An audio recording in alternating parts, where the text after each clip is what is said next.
thing that I appreciate so much about Waldorf education is the respect for children. We want children to be healthy, well-functioning, secure people who have the inner resources to deal with what comes towards them in a creative way. When my kids arrive at school, it's such a safe haven. Everything is about wholesomeness and the simple beauty of the world, but contained here at school. Sophia walked into the classroom and this calm came over her, like it was home to her. It was like this comfort, this gentleness about the room. Kindergarten for her and for me as a parent, it was magical. In the early childhood, there's a deep trust in who the child is going to become and who they're becoming.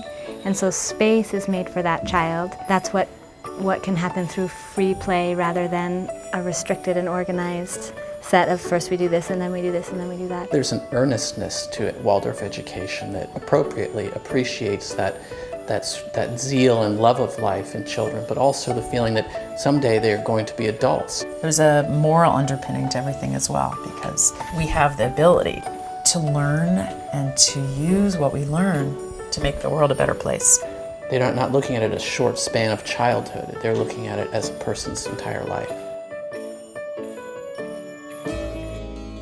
They know that this first thing that happens today will happen every day, and I don't have to anticipate or wonder just what might happen. I can rest in what is going to come, and in that resting, I'm then free to see what I think and to be myself.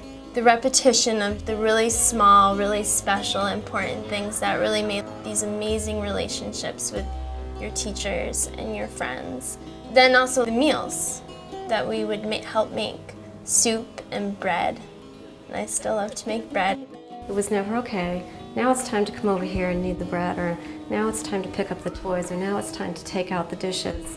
She just kind of did it, and the children just kind of followed along like little ducks. They do baking and they help prepare snack in kindergarten, and they do basic counting, not because it's math time, but because we need to know how many children do we have in the class today. Okay, so we have 15 children at the table, and we have 2 teachers. We're going to need to have 17 plates on the table. A lot of kids now in early childhood, they don't get outdoors enough. And here with Hartsbrook, the kids are outside. They're playing in all kinds of weather. I mean, we have gear for everything. So now the kids are in the rain and in the snow. Now the kids don't fear the elements, where it starts to rain at home and the kids are like, can we go outside? By being in close proximity, the world of the animals, to be able to see the chickens as they strut about their daily business, to watch the goats, to see the sheep, and to just interact with that in a very sort of simple, delicate way. The children do an awful lot by simply doing. They learn by imitating, they learn by just being active. In the kindergarten, you are modeling for them what people do. Good, healthy work. We cook a big meal to feed everyone, and we clean our house so that we have a beautiful space for everyone to be in. And we build things that we need built so that the children can play, and we have a table to sit at and chairs and stuff. I see my children, wanting to help on their own. They initiate washing the dishes and they initiate sweeping.